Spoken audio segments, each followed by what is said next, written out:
মা, তোমার কত বছর বয়সে বিয়ে হয়েছিল? আমার মাত্র 14 বছর বয়সে। আর বাবার 18 বছর। তোমাদের তো বয়সের আগেই বিয়ে হয়ে গিয়েছিল। আর আমার দেখো 25 বছর বয়স হয়ে গেল, এখনো বিয়ে হলো না। আরে না না, এর মানে এই নয় যে আমি এখন বিয়ে করতে চাইছি, তোমরা আমার বিয়ে দিয়ে দাও। আমি জাস্ট বলছি যে 25 বছর হয়ে গেল।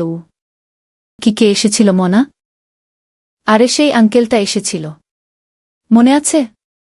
তিনি আমার 18 বছর হওয়ার পর থেকেই বলছিলেন মেয়ের বিয়ে দিয়ে দাও, মেয়ের বিয়ে দিয়ে দাও, কিন্তু তোমরা দাওনি।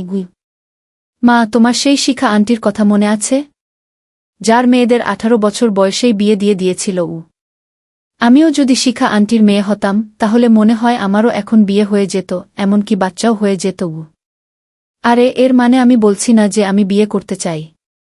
আমি জাস্ট বলছি যে এতক্ষণে হয়তো আমার বাচ্চা-টাচ্চা হয়ে যেত। তোমার মনে আছে সেই মেয়েটাকে আমি পড়াতাম?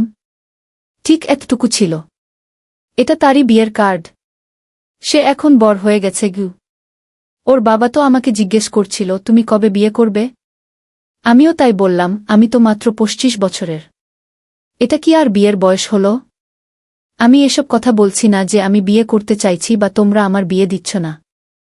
আমি জাস্ট বলছিলাম কাকুকে একটু বড় হয়ে তারপর বিয়ে করব, এটাই।